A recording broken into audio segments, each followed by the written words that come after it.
everybody, and welcome to Meet Your Candidates, our last in a series of election specials this fall. Just a quick note, if you're in Zoom, your microphone and video camera has been muted.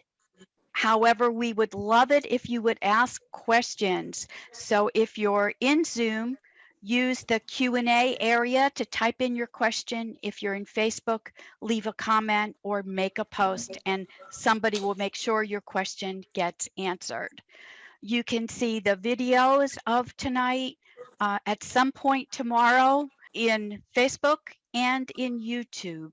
So go back to the registration page if you don't know the address to either one of those areas and use the buttons at the top of upcoming events. A quick moment going over how we will make tonight work. Each candidate will have 1 minute for an opening statement. Then they will have 1.5 minutes to respond to questions. There will be no rebuttal tonight since this is not a debate style forum, but rather a meet and greet style event. There will be closing statements of 2 minutes.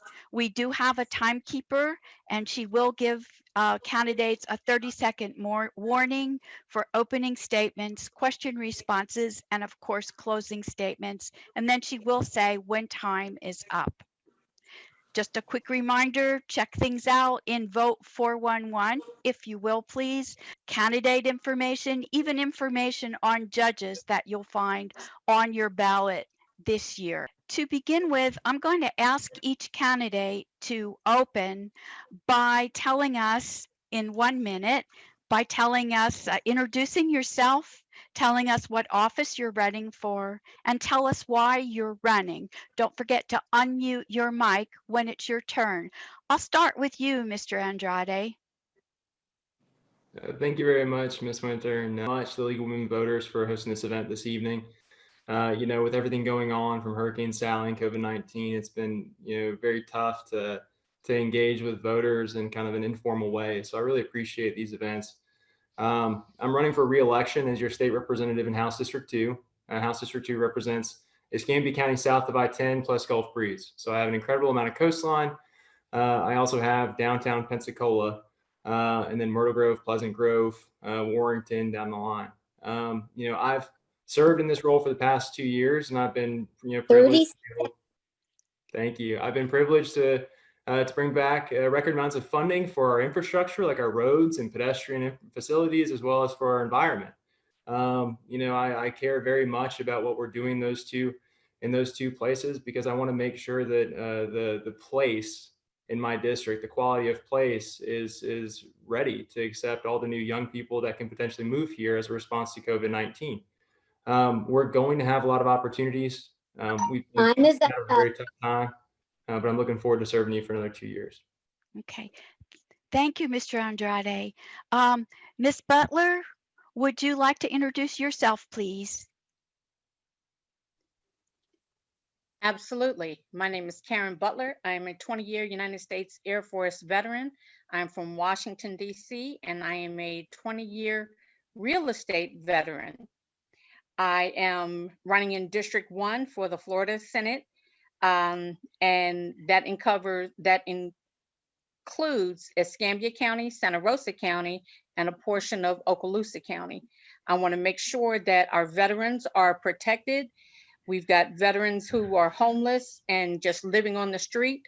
We need to do better with our environment, and we also need to improve our infrastructure. We need to get our teachers paid, and we need to bring new jobs to the area. My name is Karen Butler. I'm your candidate for the Florida Senate. Thank you. Ms. Crummell, would you introduce yourself, please? Yes, my name is Diane Crummell, and I'm running for Florida State House District 2. And I'll say that I'm a lifelong resident. I've made Pensacola my home my entire life. I know this community. I have a track record of working for the people that speaks for itself. I led the 2-year movement, the grassroots movement known as Save Pensacola Beach, that stopped the privatization of our beloved beaches. Everyone knows too that our community really is having some really tough times, and you need somebody who's willing to fight for you right now. And this is the most difficult time we are dealing with for families and our businesses and our communities. And I'm telling you right now that that person is me, Diane. I'm a proven leader, and I will stand up 30 and put the needs of the people first before lobbyists or anybody else. I will stand up and make a difference and see that the needs of this community to rebuild and recover from these devastating events are underway. You know, we all came together to save Pensacola Beach, our most precious asset here. And I know we can take that same energy and passion that we used and get many great things done for our community. No, I know that government is not the answer for everything, but when we come together, the community, the business community, we, the people, we can come together and make things happen. And I know that I have the fortitude, the character, and the integrity to make that happen. And I'm asking for your vote. That's Diane Crummell for Florida State House District 2. Thank you very much. Okay. Mr. Lunsford, your turn. Hello, I'm Scott Lunsford. I'm running for re-election as your Escambia County Tax Collector. I bring 30 years of experience, 4 of those as your tax collector. When I ran for office, I promised that we were going to reduce the budget, and we have. Millions have been saved, another $750,000 this year alone. We promised bigger facilities, and we've got 2 new buildings in the work. I had the full support of Miss Janet Holly, our honorable tax collector, for a number of years when I ran for office. And I believe I bring a complete track record of being able to do what I say and say what I do. So again, I'm running for tax collector. Again, I'm running for tax collector. I would appreciate your vote. Thank you. Okay. Thank you, Mr. Lunsford.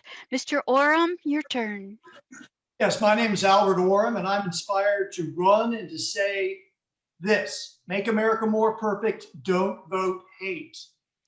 This country is great, not because it was ever perfect, complete, or finished, but because it continually strives to do better. If you believe this like I do, we can do anything. Again, my name is Albert Oram, and I'm running for U.S. House District 1. My father was a Navy veteran, served 20 years as a radioman. I was in the Navy. I was a Navy spouse for 20 years. I graduated from the Naval Academy, Navy Flight School. I'm a lawyer now.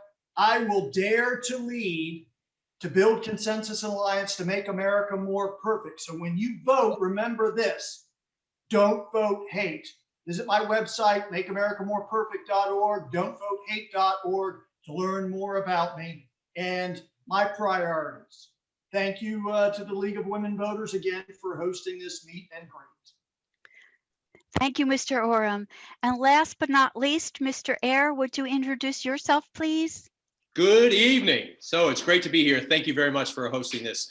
My name is Phil Eyre. I'm running to represent Northwest Florida's people, everyday people, for the purpose of restoring Northwest Florida's honor and the integrity of our representation. Because I believe the incumbent has dishonored us with his incredible conduct, and he's focused on problems in the White House and not on us. Now, I usually tell a story, a sea story, about how I would be your congressman, and that is wrapped up in who I am. Yes, and I've learned, like a lot of folks, a great deal from my naval service. First, I learned that vision is mission critical. We can't fight an enemy we can't see, whether the enemy is North Korea's nuclear threat, COVID-19, or global warming. And I know that we have risk. Risk is in everything. Risk encompasses everything we do. It factors in everything worthwhile. Those who live financially privileged and risk-free lives find it difficult to understand the integrity and sacrifice required for a life of public service. And I gotta say that the contrast between Mr. Gates and myself cannot be more stark on that score. And thirdly, there's no substitute for people. We have the mightiest fighting force in the world because of the smart, ethical, and brave men and women who are out there every day keeping us safe. And for those who also are looking at the ballot with ethics in mind, you'll see the contrast is very, very clear. So I'm asking you, fellow citizens of self-government, to heed our warning of danger and sometimes wipe the smirk off your face and stand up for our country. I'm humbly asking for your support and vote. Thank you. Okay. Thank you all for introducing yourselves to us tonight. We're going to jump around a little bit on questions, but before we do, I just want to make it clear to the audience that all the candidates for these offices were invited. Some did not respond, such as Mr. Gates, and others responded but had other commitments. So David Alexander may join us in a little while, and Angela Hoover from District 3 for the Florida House of Representatives may also join us late. Mr. Broxson, who is running for Senate for Florida District 1 as the incumbent, did not respond either. So that just lets us know what the rundown is on the other candidates. Wendy Rich for tax collector also had another engagement that she had to fulfill tonight. So Mr. Ayers, since you were last to introduce yourself, let me make you first with the first question from one of our members who would like to know, if you had your preference, what would be the #1 Senate bill in the next session of the U.S. legislature? Okay, just Senate bill. I'd like to just fire off from the top and reintroduce Marco Rubio's bill on to enhance the one that passed for battling sex trafficking. And there's probably something that can be improved on that. And it's an occasion for me to remind everybody that Matt Gaetz was the only person in the entire House of Representatives to vote against a federal bill to stop human trafficking. And to stand with that man is to stand with a set of ethics that is foreign to Northwest Florida values. Okay, thank you. Mr. Oram, could I ask you the same question and tell me if you need me to repeat it? Please repeat the question. Sure. If you had your preference, what would be the first or #1 Senate bill in the next session of the legislature? Well, my top priority is to fight the COVID virus. So that would be my top priority. We need 25 million tests a day in order to eliminate this pandemic. And without it, we're going to continue to have problems.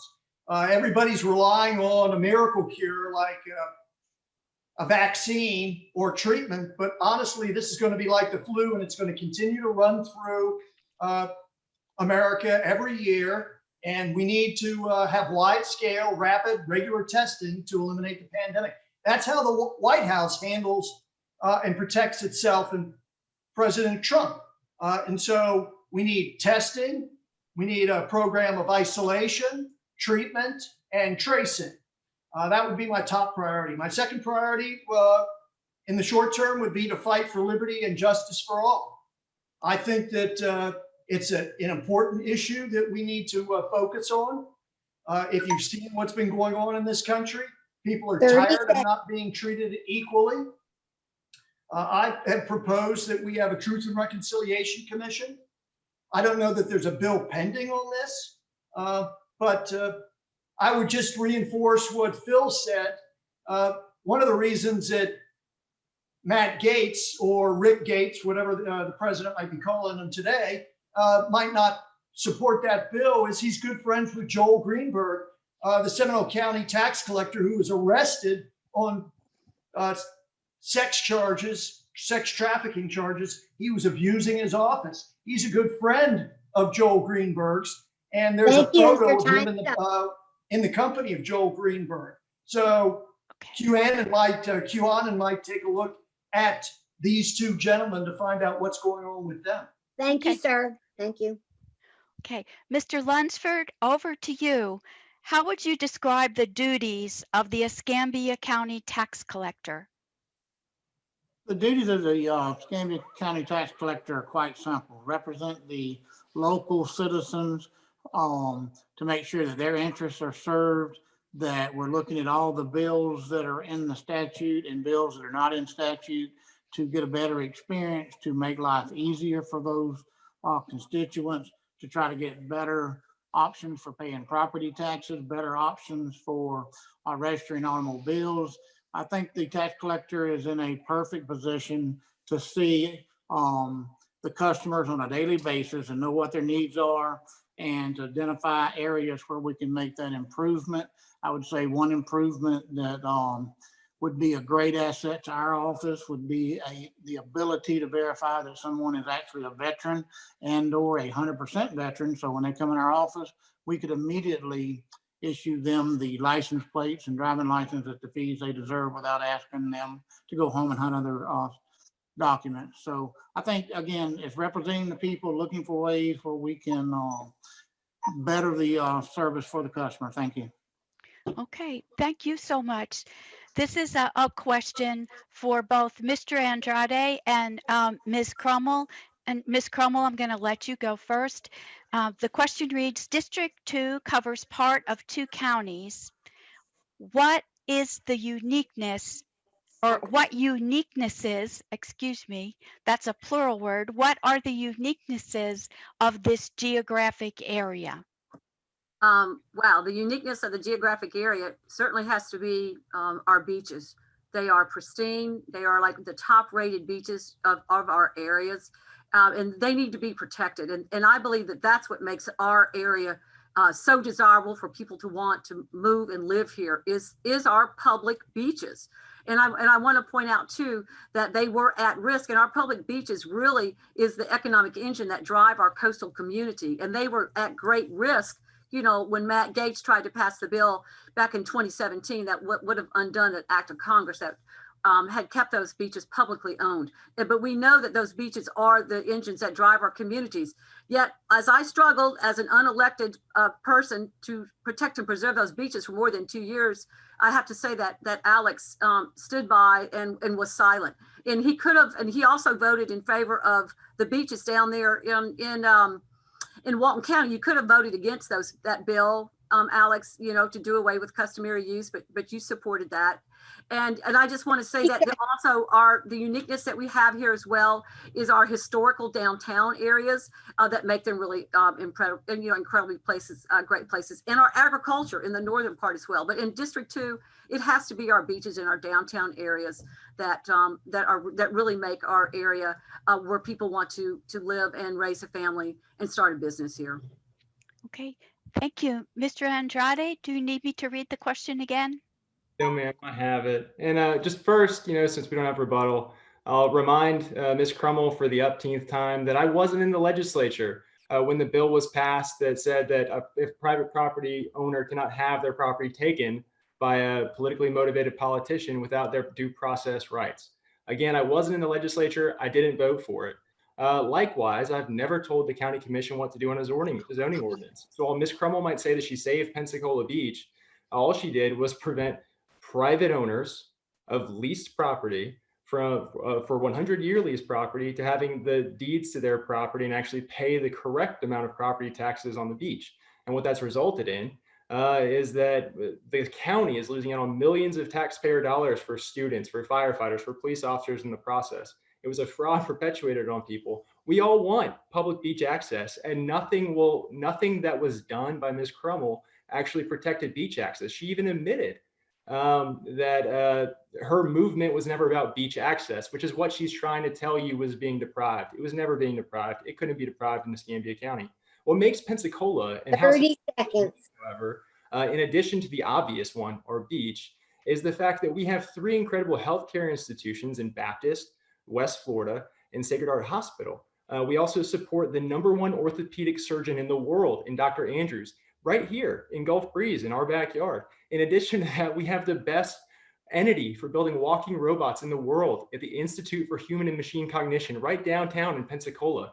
We also have incredible cybersecurity assets in both App River on the private side and at Corey Station on the military side, in addition to what University of West Florida is doing with the Department of Homeland Security. Your time's up. We're also the home of the Blue Angels.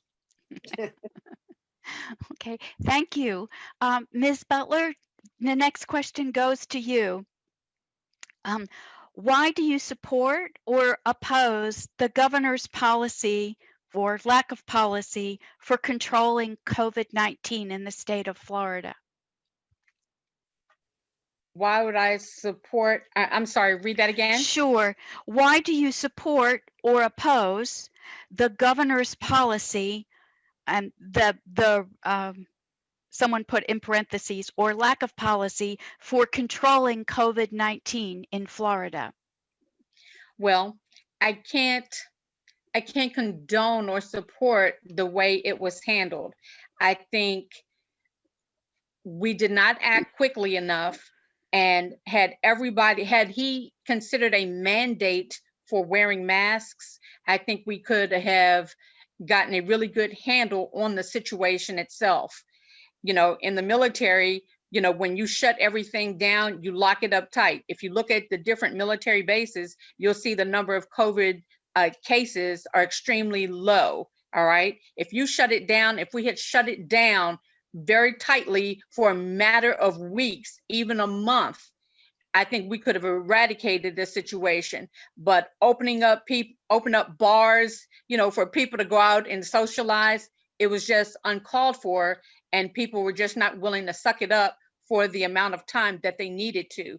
Opening up schools, exposing children to tremendous risk, which in turn, they go back and take back to their parents and grandparents. Again, I can't support that, because you are looking more out for your job than you are for your people. Okay, thank you, Ms. Butler. And Chief Alexander has joined us. Thanks for joining us, Chief Alexander. Every candidate took a moment to introduce themselves.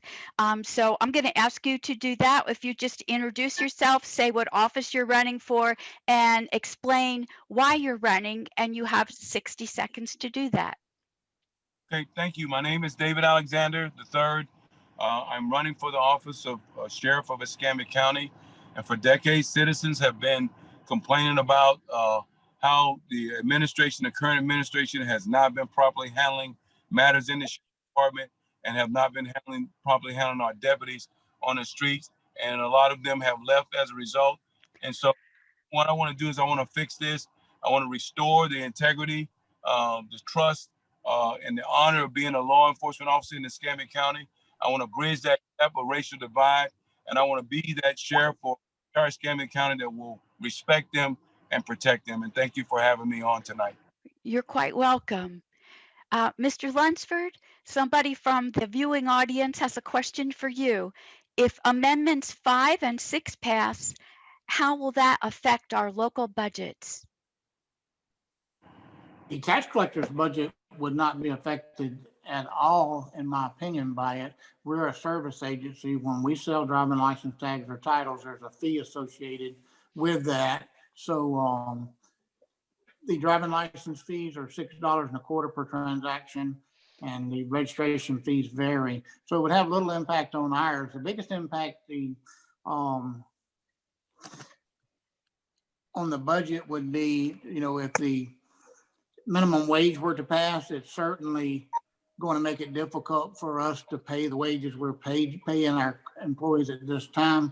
We basically want our employees to be at the paralegal level. We have so many programs, rules, statutes, ordinances that we have to follow. So it's going to be a challenge getting our pay up to a sufficient level to be able to keep those folks in our office and working versus seeking other employment for the same amount of money that most of them make now. Thank you. Okay. The next question is for both Mr. Oram and Mr. Ayer. So I'll start with Mr. Oram. You go first. Though you are representing Northwest Florida, what do you feel is your responsibility to the entire United States? Well, the same as my responsibility to Northwest Florida, which is determined, smart leadership that's constitutional. Other than that, I think as a representative of Northwest Florida, I'm obligated to listen to what the constituents, the people who have put me in the job, the people I work for, I have to listen to them. So while, of course, my minimum foundation for anything that I do would be the Constitution, I would also listen to the people who hired me and sent me to Washington, D.C. Okay, thank you. Mr. Ayer, same question. Okay, thank you very much. The role of a congressman, the role that I will play, is both to protect local interests like our beaches, make sure that federal protections remain in place, that when it comes time to solve a tax issue, have it a local tax solution rather than trying to strip away federal environmental protections on the eastern portion of Santa Rosa Island, as Mr. Gates's bill would have done, and stop the proliferation of no trespassing signs that are going up in Walton through Destin, if we're not careful, all the way into Perdido Key. And Mr. Gates has paved the road with his access to federal legislation. He almost got that passed, but to stop it is what I would do. My responsibility to the United States, the full United States, includes our beaches, but it also includes making sure that we have a handle on the debt. Our debt is going out of control, but it's the right thing to do to spend, but our priorities for spending need to be on working families and everyday people, not the overblown trickle down and making sure we've got it trickle down to corporations that have done a disservice by buying back stocks. We need to support local businesses, local nonprofits, and local government. And that's what that I would do on a national level to look at the safety of this virus, deal with it in a scientific manner, not follow the chain of command that has 30 resulted seconds. in a disorder here in Northwest Florida. I didn't hear you. Am I still going or am I done? You got 7 seconds. I'm done. All right. Thank you. The next question goes to Chief Alexander. Chief Alexander, how would you describe the duties of the Escambia County Sheriff? Well, the duties of Escambia County Sheriff is number one, to make sure that the constitutional rights of all citizens are protected as they serve and protect the community through law enforcement services. They also have the duty and responsibility of providing the security and the civil process for the court administration. It's a constitutional position, and it comes with enormous responsibility at the end of the day to make sure every citizen is treated with respect and is protected. Is that number one priority of a sheriff. Okay, thank you so much. Okay, You're welcome. Mr. Andrade, please give your thoughts on increasing public funding for public education and decreasing funding for charter and private schools. That sounds a lot like a teachers union question, in the fact that it starts out with a zero-sum game. I can tell you that we actually passed a budget that provided a record amount of teacher pay and school district funding this year. And that's in addition to the bill that I got passed for Medicaid school-based services that will provide an additional $50 million a year going back to school districts around the state. We've brought our teacher pay up to the second highest average in the country. It has nothing to do with charter schools. So the fact that it's always tied makes me think that it's a teachers union question, simply because charter schools should have no bearing on the base student allocation per student that a public school is required to teach. It should have no bearing on the salaries that we pay teachers. Again, we pay teachers at the second highest average salary in the country. So charter schools have actually been doing incredibly well. They're providing the empowerment for parents that over 70% of Florida parents want to take control of their child's education. It allows outlets for children who have special needs or who are bullied in public schools to find opportunities to pursue education elsewhere in more specialized environments. 30 It seconds. allows for the opportunity for schools to experiment and provide different teaching avenues. I'm not saying our system is perfect, but I don't have to make sure that our school districts around the state are getting the proper funding, which they are at record levels currently, by cutting anything to charter schools, which are also teaching Florida's children.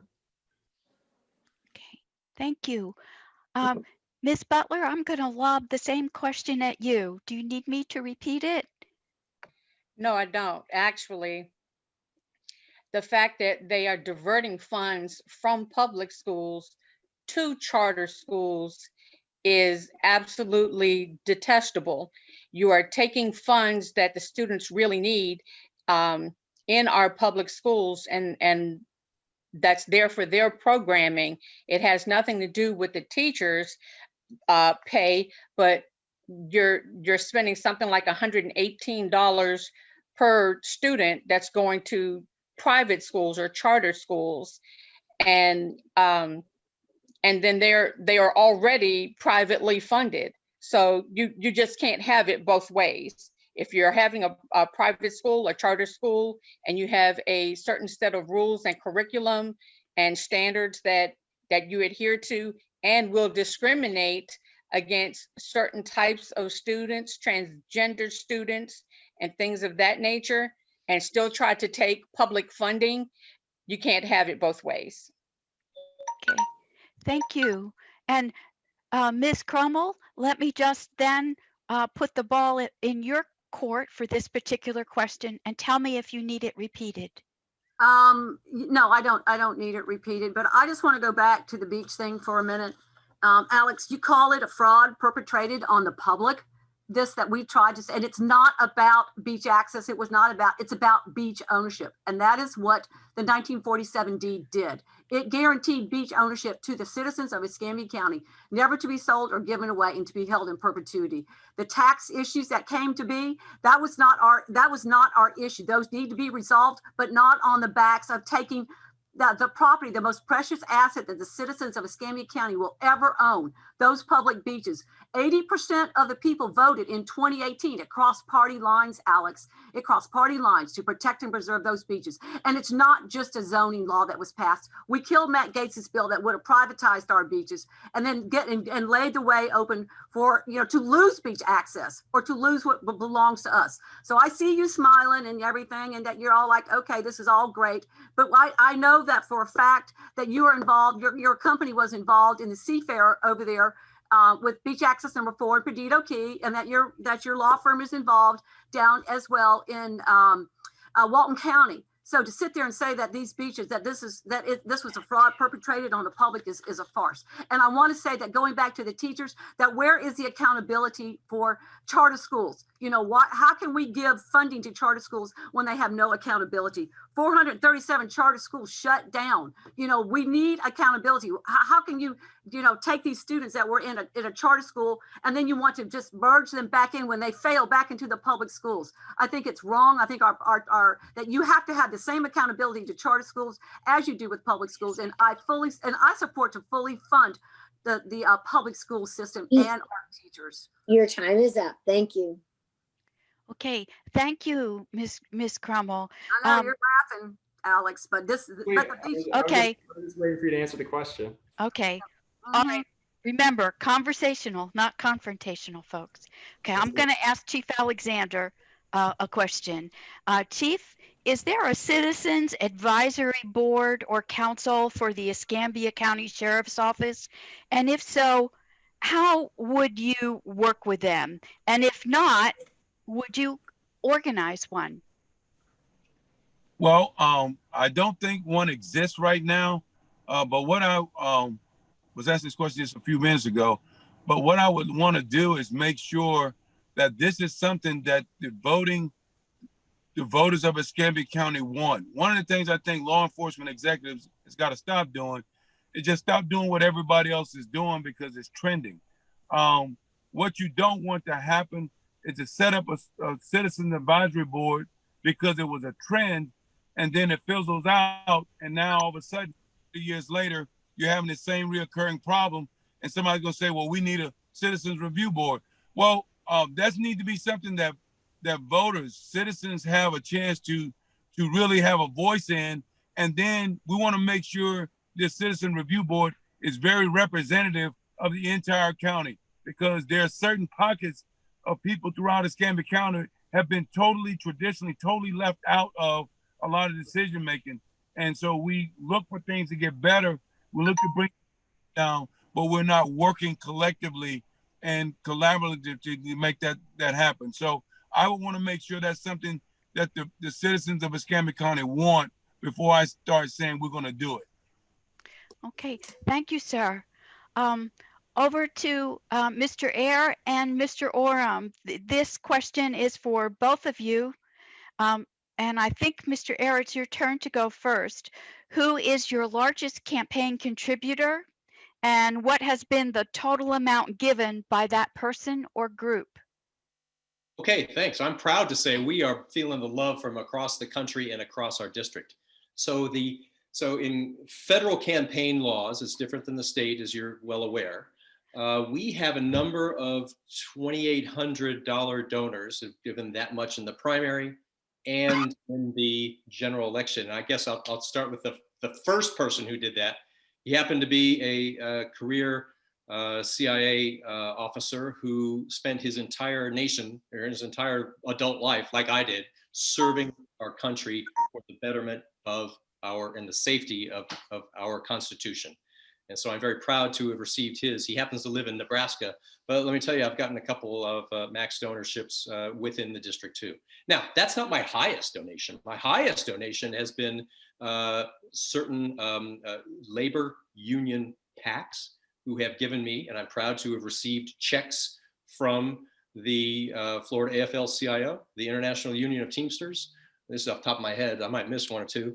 The American Federation of Government Employees, who have 3,000 members in our district. It's a very important function and job and career field these guys do, and they need proper representation and backup in the federal government that they're not getting now. So I've gotten a lot of small donations. Our average donation overall, including those big checks, are under $30, and my dashboard this afternoon says $1.8 million. And we're spending that now for effect to just demonstrate and let people know who I am and what kind of values I have, and contrast that with the complete opposite in Matt Gaetz. So we've raised a lot of money, more than an indication of sea change, and people want change, the right kind of change. Thank you. Okay, thank you. Mr. Oram, same question. Do you need me to repeat it? No, because that's an easy question to answer.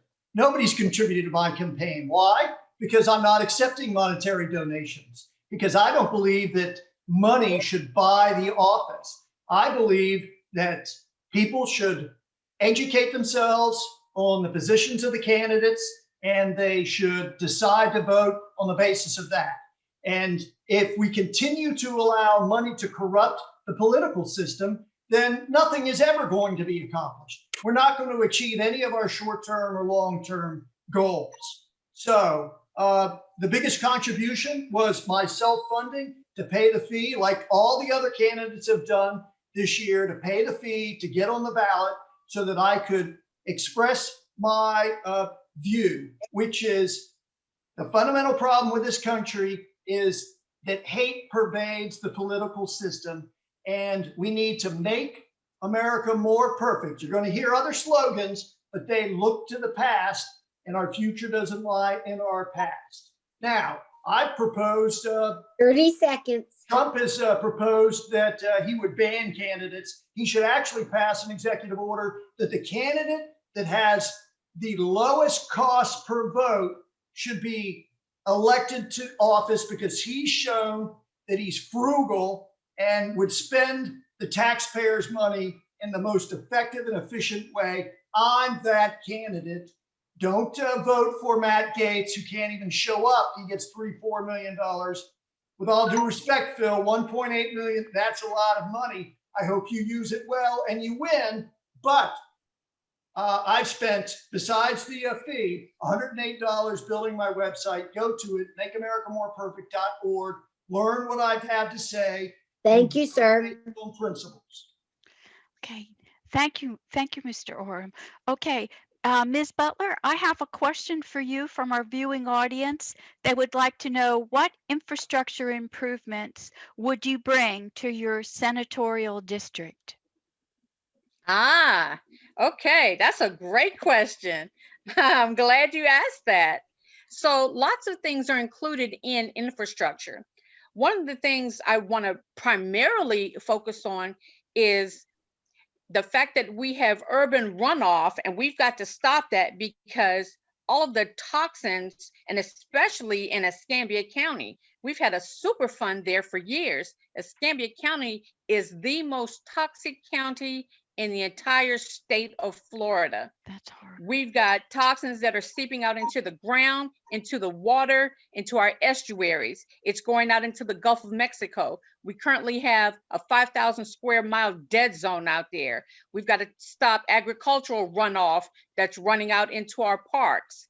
There are lots of things that we can do to fix the infrastructure. We need to bring in more jobs, but primarily we have to close the talent gap for those jobs. I'd like to bring in companies that can offer job training programs and job placements and even internship. So in order for us to bring in better and more jobs, we need to close that talent gap and help boost our area and our economy. Okay, thank you. Okay, over to Ms. Crummell. This viewer would like you to name one charity, not a church, that you support and give us your last contribution to it. That would be Epps Christian Center. And that's the soup kitchen over there on Pace Boulevard.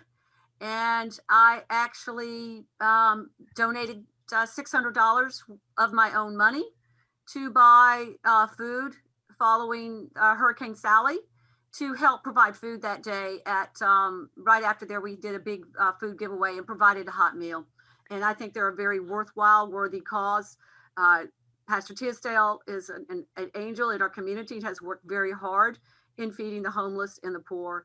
And that is the charity that I absolutely support and believe in. And I think that we need to step forward, you know, and look at the root causes that we have here of poverty and hunger. And I believe it ties back into education and the failing education that we're having here in the struggling public schools that we are now dealing with here in Escambia County. But I want to let the viewers know that 1 in 4 of our children here in Escambia County, they do go to bed hungry. So I think it's, you know, that supporting the Epps Christian Center, the soup kitchen there, and providing those meals provides a critical part here to our community in helping, you know, to meet those needs of those folks that in the underserved communities that just so desperately rely on this, especially after Hurricane Sally, when so many people, you know, we are living in the areas that are so underserved. Just a few more seconds. Okay, anyway, they are very underserved, and we need to step up and bring monies in there, and to fix that, we need true recovery in those underserved communities as far as infrastructure goes. Okay, thank you. Mr. Lunsford, let me lob that same question at you while I'm on this topic. To name a charity, not a church, that you support and give us your last contribution to it. Our last contribution went to Alfred Washburn Center. We work with them closely, giving homeless persons ID cards and or driving license if they need that service.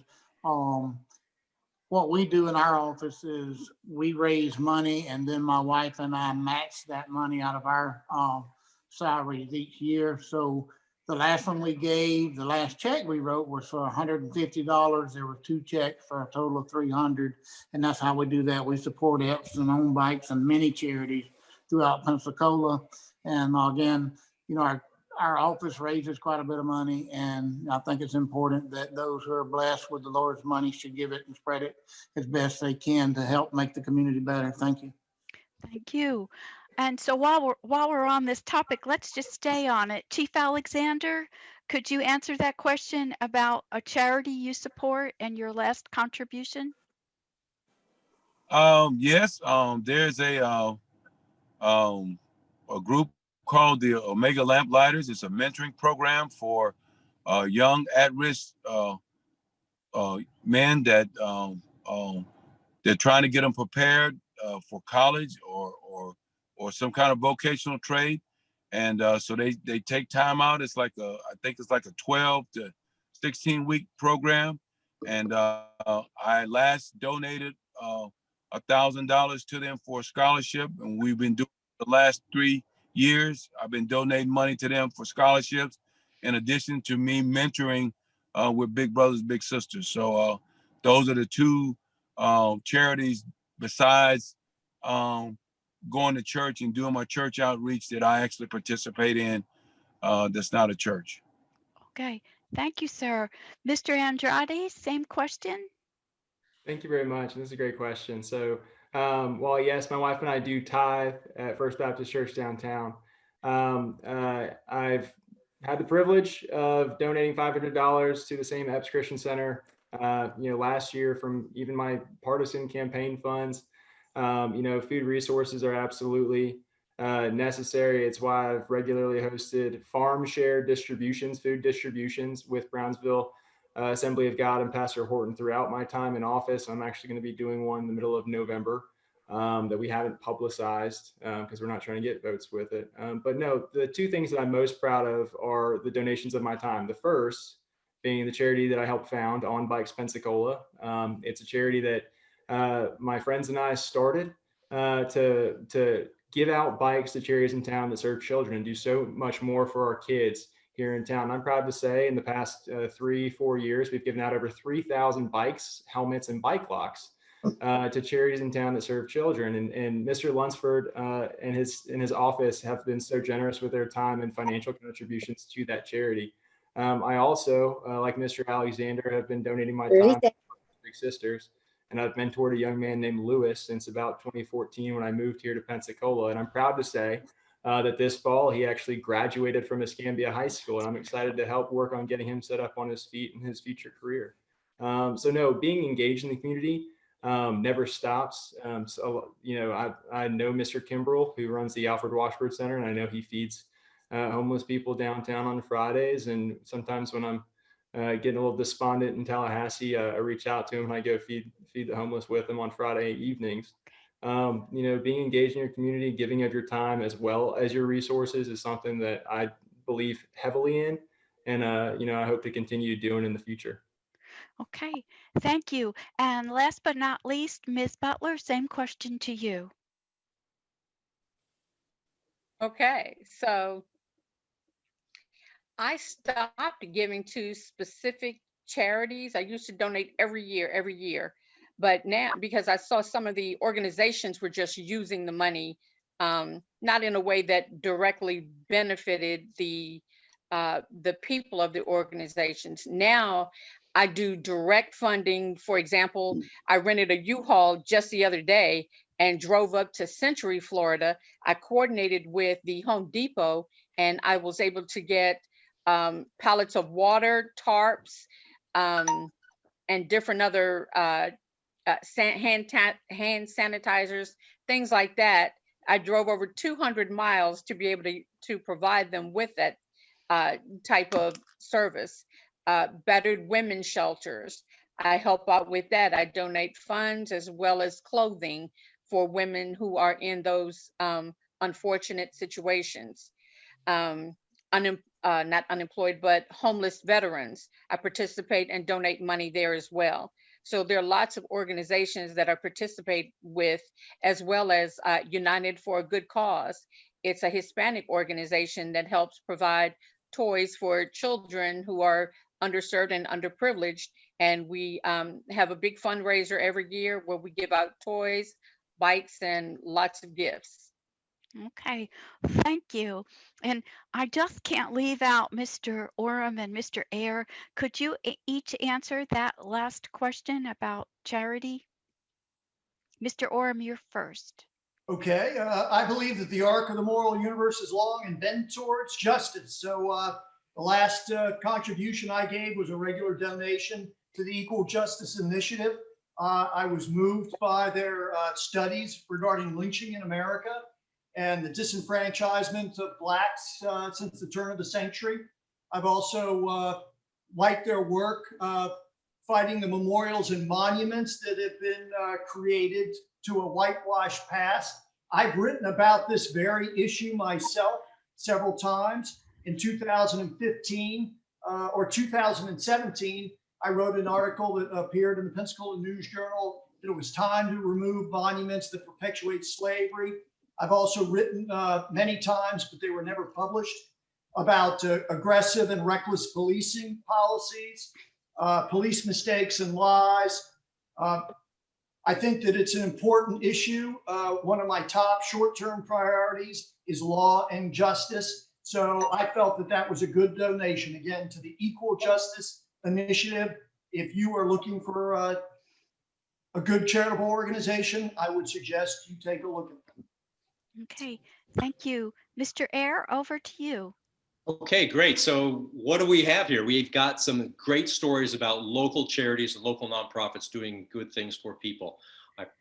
So I appreciate what both Diane and Alex have said. On Bikes, I participated with that, and I participated with the Epps Christian Center as well. I don't believe I've given funds to those two particular ones. However, I have given funds regularly to attend donation dinners, the Chappie James dinner. I got, the funds for that, which is essentially a donation, but I got a free dinner out of it. Okay, great. That's fine. But I participate in those and did that regularly, for the last 3 or 4 years. And I, in the course of learning the community more deeply than I did before. As far as regular financial out of my wallet donations, the Veterans Park Memorial Fund, I forget what it's called, but the Veterans Memorial Park Pensacola has been a recipient of my donations. That's key to my professional past and the future of honoring veterans and helping to make sure our culture of support to veterans continues. And I've been a regular member and therefore donor of Sunday's Child, which promotes diversity and equality within businesses. And Your time is just about up. Okay, thanks. And as a lifetime regular contribution, you asked for my last one, is probably $60 or thereabouts to Compassion International, a Christian organization that is helping to mentor and raise people in Africa. And I've done that for, 30 plus years. Thank you. Okay, thank you. Okay, Mr. Air, we'll take your money at On Bikes if you're ever willing to give any. I'll be riding there.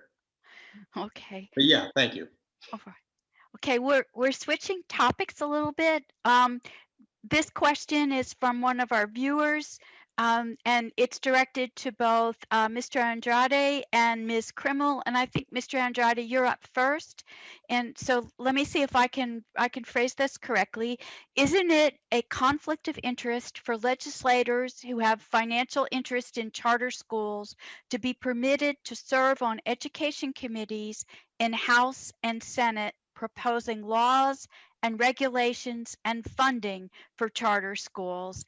And they wanted to add to this question, why or why not? So if you're asking me first, this question again seems very specific, but it's a broader question.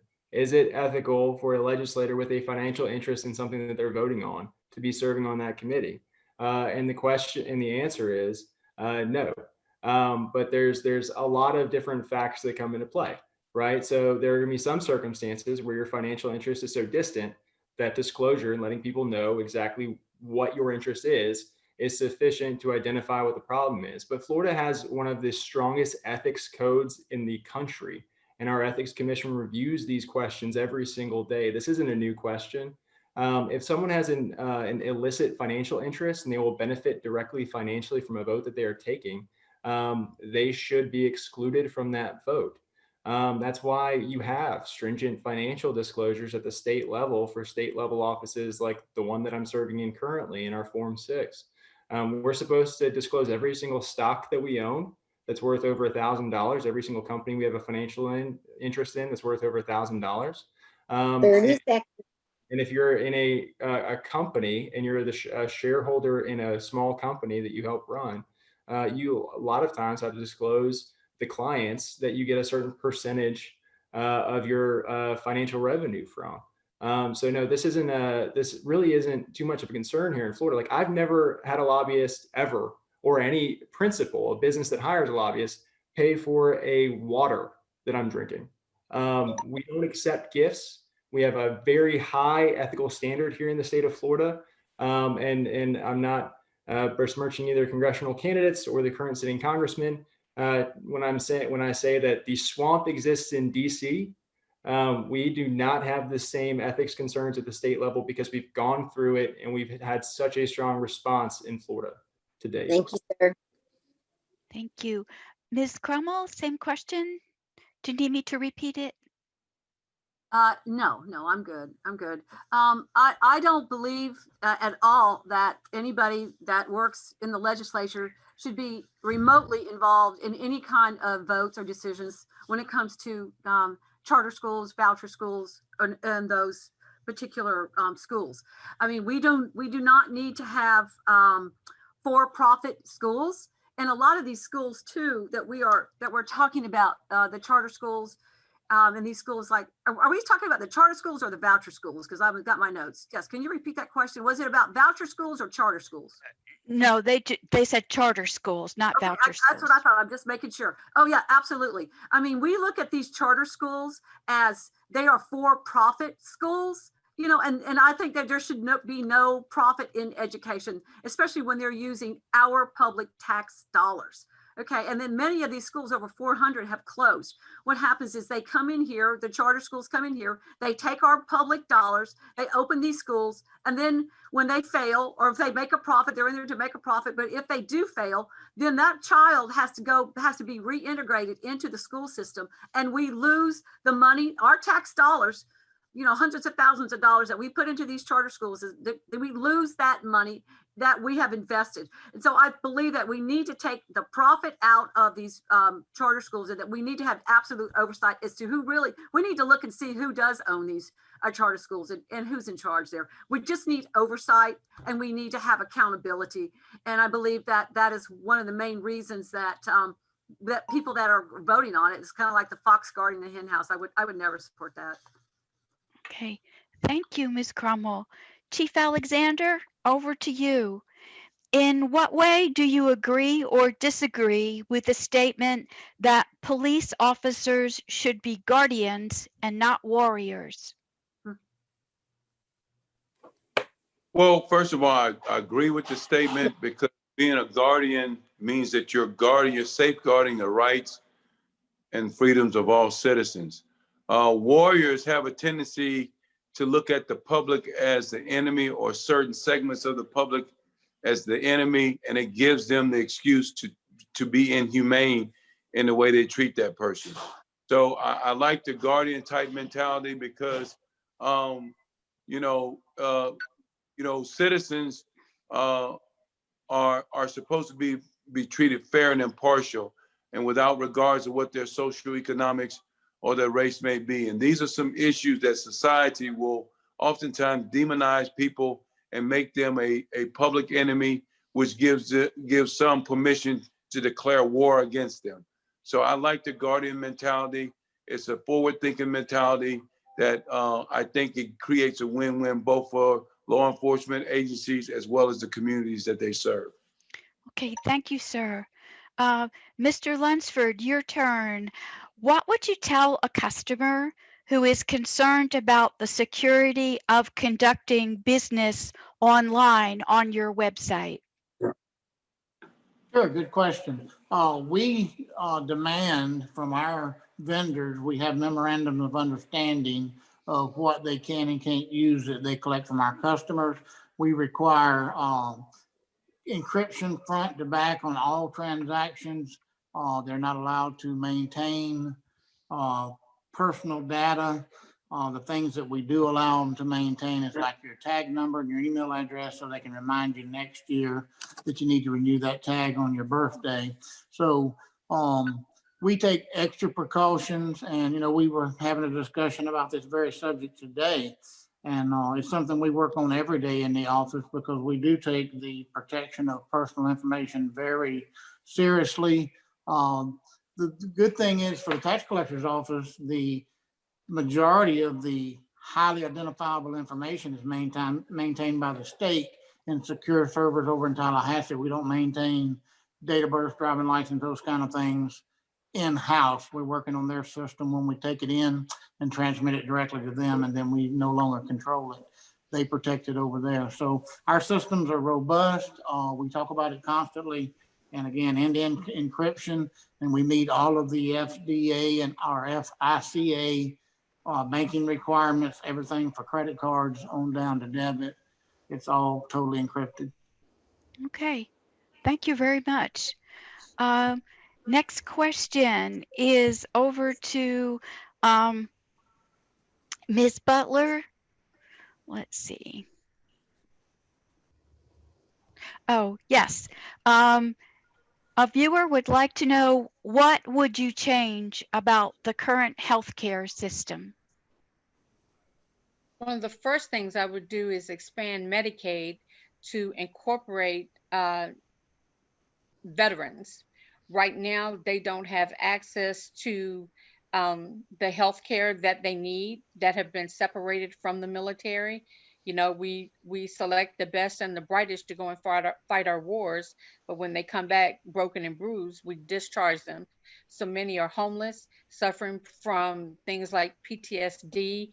So we need to expand Medicaid to help them get the medicines that they need, and provide access to them to get to the hospitals. So yes, those are some of the things that I would absolutely work on. Okay, thank you. Mr. Andrade, same question to you. What would you change about the current healthcare system? Thank you very much for that question. It's actually something that I've been working on for the past 2 years in the Florida legislature.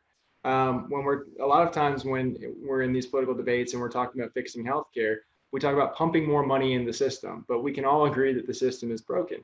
There are some aspects of our free market system here in the United States that work. And everyone can identify cost as the major issue and access as the major issue for healthcare in America. So what we've done in Florida is that we've become a trendsetter across the country in injecting free market principles like, paving the way for telemedicine in Florida, making sure that we're addressing pharmaceutical drugs by allowing for the importation from countries like Canada of drugs that are manufactured at a much lower cost. We have a large number of retirees here in Florida who are on fixed incomes, and they can't afford the rising costs of pharmaceutical drugs. And I was actually tasked by the Florida House with trying to address those free market issues in the pharmaceutical context last year. There's an industry called the pharmacy benefit managers. It takes longer than a minute to explain. But if you ever want to have a conversation, And you've only got 30 seconds. feel free to email me or reach out to me on my website, voteandrade.com, because I'd love to talk with you for hours on pharmacy benefit managers. But we've done several things like expansion of services that nurses can provide within their training. Florida's become a forefront, a trailblazer in the United States at methods to drive down the cost of healthcare overall, and also to inject free market principles in how we administer our Medicaid program, which has allowed for managed care programs to provide much better services on the front end and keep people out of emergency rooms.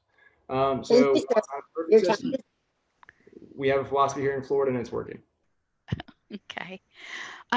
Mr. Ayer, what would you change about the current healthcare system in Congress?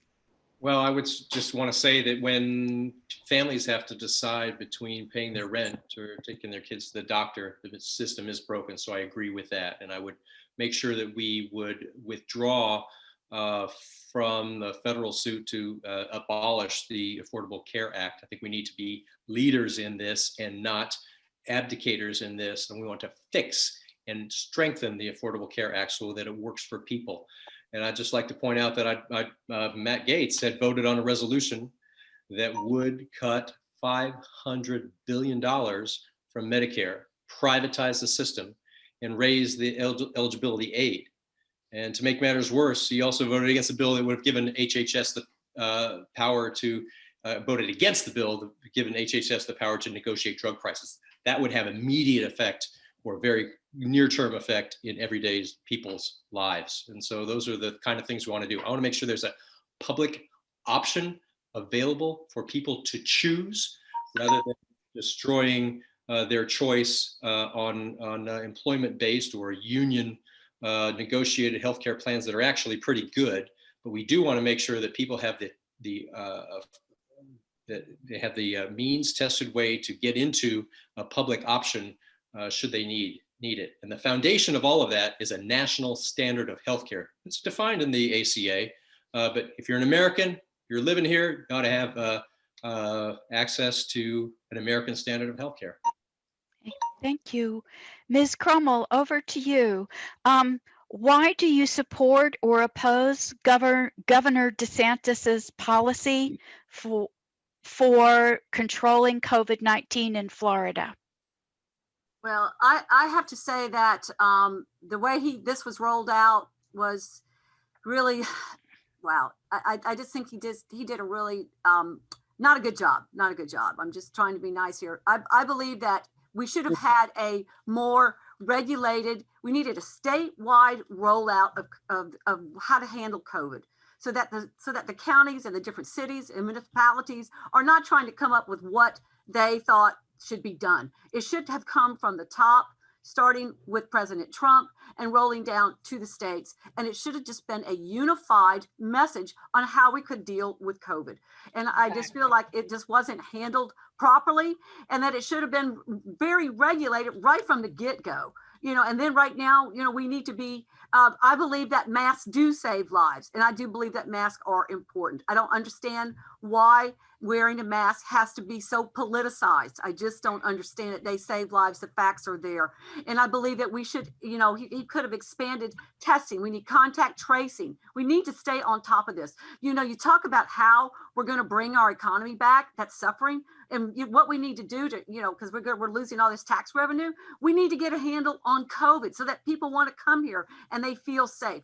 And so we need a systematic rollout of how COVID should have been handled across the state, and not just, a haphazard rollout of COVID left up to the different counties and cities to decide for themselves how to handle it. Because here in the city, we have the mask mandate. I applaud Grover Robinson for doing that and the city council for upholding that.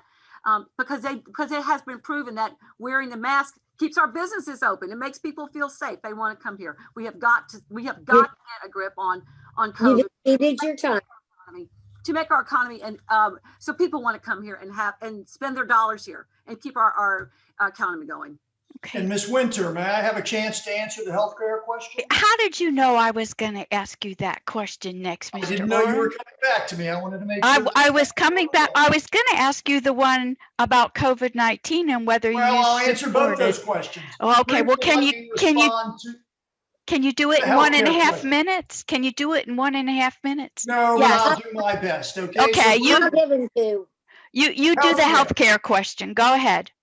starting now, I support the Republican plan, and the mainstay of the Republican plan for decades has been personal responsibility by supporting an integration of taxing and spending so that it discourages uninsurance, public insurance, and charity care, and rather that you rely on private insurance to make sure everyone is covered either at work, in a marketplace, or in an exchange.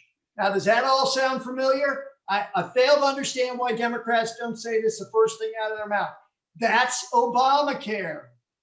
It is the Republican plan. However, they can't support their own plan. And if they fail to come around in 1 year, then I would propose that we transition to a single payer plan, which would be the next best option. Now let's talk about COVID. Masks are great. I support wearing masks, but testing is key to controlling and eliminating the coronavirus. It is what they do in the White House. Why people fail to understand this, we need mass widespread testing. And in the latest stimulus bill, the Democrats are proposing spending a lot of money and forcing President Trump, who refuses to do testing because he doesn't like bad numbers, forcing testing, isolation, treatment, and tracing. Until we have a vaccine, this is what we're going to have to rely on. If we did this, our death rate would be 100 times less than it is right now. Okay. Thank you. Thank you. Okay, Mr. Lunsford, don't worry. I'm not going to ask you about COVID-19 or healthcare. Got a great answer for COVID-19. His office handled it incredible. Okay. Mr. Lunsford, what would be your 2 highest priorities and how would you implement them in the first 6 months if you get reelected? Well, our priorities has been and will remain conserving the budget. We've taken steps to do that in a very reasonable fashion. I created a priority list. So everything that we purchase in the office has to go through the priority list. You have to justify it. Number 1, how does it benefit the taxpayer? Number 2, how does it benefit the office? Is it something that's going to last? Does it have durability? In 3 years, does it matter? And if you can pass all those tests and convince us it's a wise expense, then we'll buy it and we'll move on. Customer service continues to be a high priority for our office.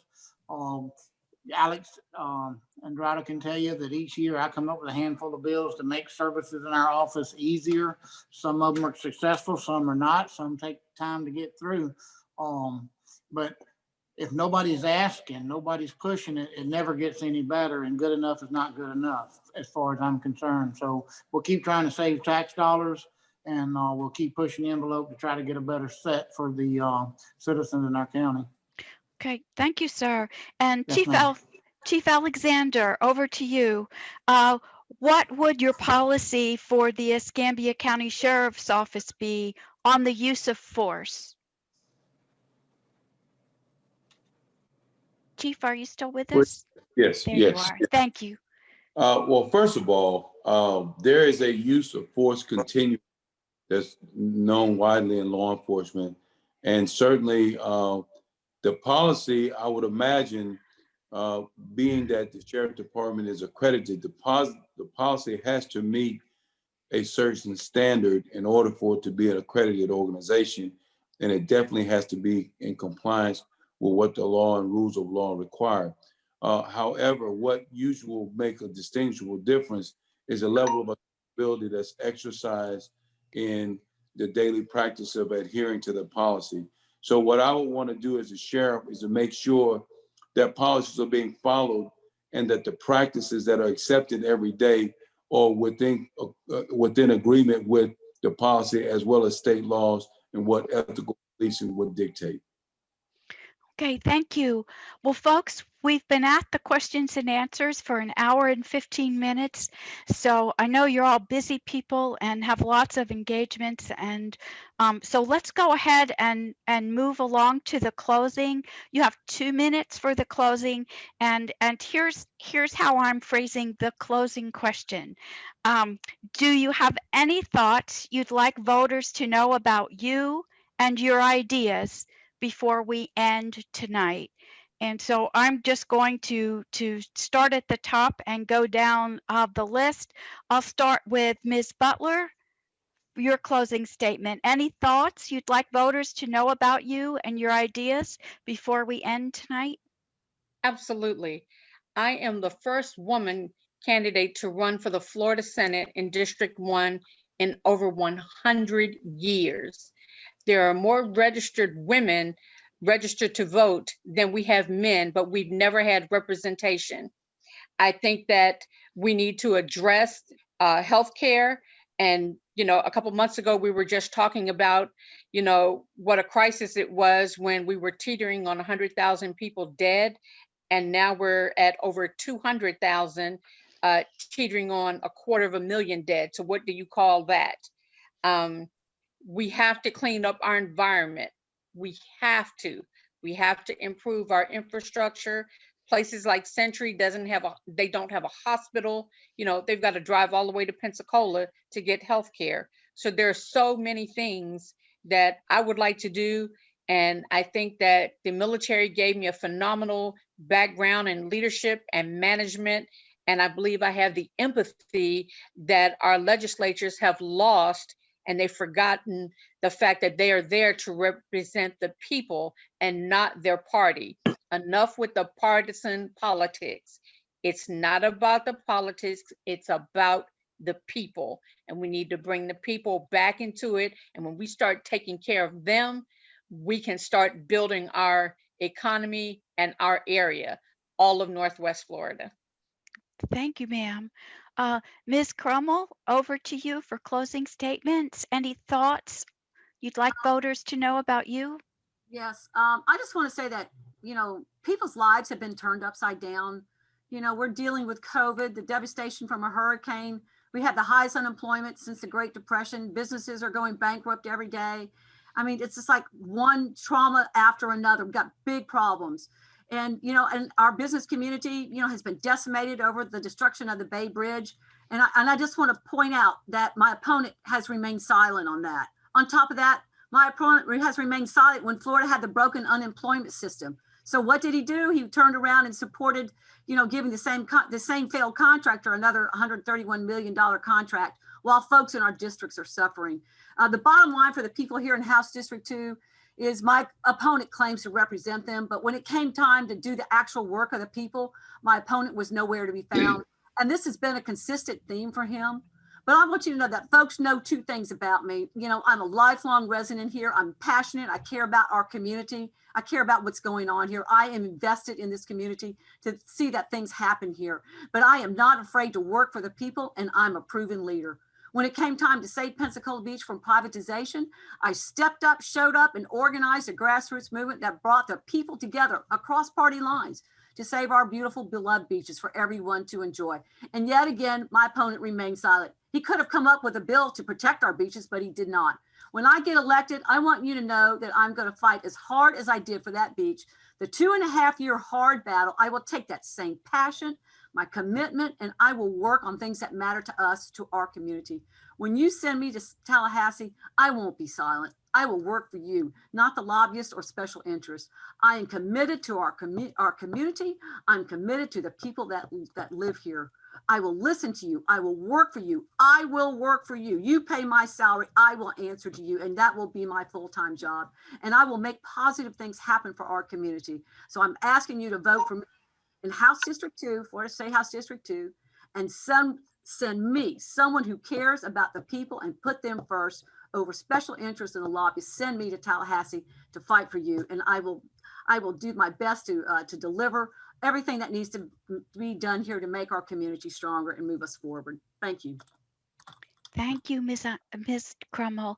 And Mr. Andrade, your turn. Thank you. It's kind of confusing after countless town halls, after the thousands of constituents that I've called and helped through COVID-19, after the amount of work I've put in making sure that our tolls on Garcon Point are lifted for the duration of repair, and helping to make sure that our bridge is actually repaired on time within 6 months, that Ms. Crummell thinks that I've been absent. So I think Ms. Crummell in House District 2 is the only person without my cell phone number, so I'll offer it now to you, Ms. Crummell. It's 850-462-4776. Feel free to call me like every other constituent does, morning, noon, and night. For those of you who haven't actually taken the advantage of calling my cell phone number, my name is Alex Andrade. I'm your state representative in House District 2, and I've worked diligently and publicly for the past 2 years serving you. I'm the son of a public school teacher and an immigrant from the Caribbean. I was born in the Caribbean, and we came to the United States and to Florida pursuing the American dream. You know, my family started a small business, and we've been blessed by this state. And it's because of how much this state's given me and my family that you saw me run for office 2 years ago and commit to public service. And it's why my little brother's a police officer, my older brother's a pastor. My family's been committed to public service for the blessings that we've enjoyed as residents of this state and of this country. And I ran for this office to protect those same opportunities and that same privilege that my family enjoyed for future generations. That's why I care deeply about our Constitution. That's why I care deeply about the right to life. And I'm the only candidate in my race who opposes abortion. That's why I care deeply about both the First and Second Amendments. And I would do nothing to infringe on either. That's why I want to make sure that Florida remains a low tax state, unlike my opponent. I care very deeply about making sure our businesses have the opportunities to succeed in this state. And I believe that my record speaks for itself in the fact that I'm the only public official taking Skanska to task and making sure that they're coming up with help for recovery, in addition to making sure that their bridges are repaired. And I'll continue to do that. And, you know, it would be an honor to serve you for another 2 years like I have these past two. You know, they've been a difficult 2 years with everything that's gone on, but I'm proud of the work that I've done. You can look it up, just like Ms. Crummell's failed to do to date, on myfloridahouse.gov. And you can actually see what I have and haven't voted on. Because I can assure you pretty much everything I've been accused of voting on happened before I ever got elected to office. Have a good night. Okay, thank you, sir. I'll move to you next, Mr. Ayer, please. Hey, great. Thank you. Thanks for putting this on. It's good to get to speaking with other candidates. I just note again that Matt Gaetz is not here. He has not acknowledged anybody's call that I know of for a debate. And there have been more than our campaign reaching out and asking him to respect the voters of Northwest Florida and engage in a dialogue like this or a debate or something. He's not doing that. But my family and I are regular church-going people. And on the basis of our faith, I know in my heart and my soul that I'll always promote unity on the basis of something, on the basis of good faith, looking for facts and truth and evidence, and on mutual respect of differing opinions on what is actually true in the physical world. I'm a Navy Mustang. It means I rose from seaman to commander in a 26-year active duty career. I flew reconnaissance in the Navy in Cold War and combat support in Desert Storm. I know what it takes to lead. That's the job that I think that Matt Gaetz is failing to understand, his job, and that is to represent. Represent means a focus on our people, not on other people's problems, meaning in the White House mostly. But you know, this election gives us all an opportunity to begin something, to begin America's revival. We can elect people based on their record of service and leadership. We can elect leaders with vision beyond their personal ambition or headline news. And we are on the threshold. We can turn the page on this type of non-leadership. We are on the threshold of a new day where truth, honesty, morality, and a commitment to American ideals matter. Yes, the soul of our nation is at stake in this election. And that's why I'm in this race. As your reconnaissance officer, the Navy trained me to be a reconnaissance officer. I am your reconnaissance officer and servant. I'm calling on you, fellow citizens of self-government, owners of self-government, to heed the warning of danger and stand up for our country. So join me, please, as we together move Northwest Florida and America forward with honor. Thank you, sir. Mr. Oram, over to you for closing. Thank you, Ms. Winder, the League of Women Voters. My name is Albert Oram, and I'm a candidate for U.S. Congress, Florida District 1. And I'm running because I've been inspired to say, makeamericamoreperfect.org, don'tvotehate.org. Now, you may have heard other slogans, but they look to our past and not to our future. Today, politicians are too lazy. Instead of leading, they pander to fear, anger, and hatred. People of my generation inherited a great country from our parents and our grandparents. It's not perfect. We have problems, but we're always able to solve those problems through dialogue and debate. Together, we can do better. And I will dare to lead, to build consensus and alliances to make America more perfect. So first, I want you to remember when you go to the polls, don't vote hate. But I also want to bring up a couple of other points and hammer them away. Purge the hate out of politics right now. And I bring this up. Remember Lori Klausutis when you go to the polls. She's the young lady that worked for Joe Scarborough, who had an accident in the office late one night, hit her head and died. And yet, what do we have? We have a politician in Washington, D.C., Donald Trump, who defames her character. This was a woman who was devoted to her husband and regularly attended church. He defames her and says vile things and suggests she had an affair with Joe Scarborough. And what does Matt Gaetz do? Gas mask Gaetz. He hides behind his gas mask and he doesn't call Trump out and tell him enough is enough. What he says right now, quote, I will never love another president again. Well, Trump will never change if people ignore his traits, or worse yet, cheer him on. And that is the core of everything that's wrong in this country right now. That Trump, an immoral, dishonest, narcissistic con man, can't answer the demands of leadership. That's why we have a pandemic that goes unaddressed. Businesses go bankrupt. Nothing will be done if we continue to vote the same old people into office. You want to send a message? Time is up. Your time is coming to a close. Send the message. Send sharknadoforcongress.org to Washington, D.C. Visit my website. Learn more about what I propose and why I'm so passionate. You have a choice. Exercise that right. MakeAmericaMorePerfect.org. Don'tVoteHate.org. SharknadoForCongress.org. Thank you, sir. Thank you, sir. Okay, I'm going to move on next to Mr. Lunsford, please. Your closing. Hey, I'm Scott Lunsford. I'm running for re-election as your Escambia County Tax Collector. And the thing I think that I would want the voters and viewers to remember tonight, the one thing to take home, is you're in good hands. Your office is in good hands, your best interest is in good hands, and your tax dollars are certainly in good hands. You know, I was listening to the other speakers, and I think that the thing that when I'm done and finished and moved on, that if they can look back and say he was a public servant, then I've done my job. So again, our website is votescottlunsford.com, and we're on Facebook. And again, if you want to reach out to our campaign, you can do that through our website and ask any questions that you have. And we just appreciate you guys putting this thing on, being there for the community. These forums are a good way to learn the candidates and their positions, and I do appreciate you guys for that. So again, thank you so much for giving us the opportunity. Thank you. Thank you. And last but not least, Chief Alexander, your closing thoughts?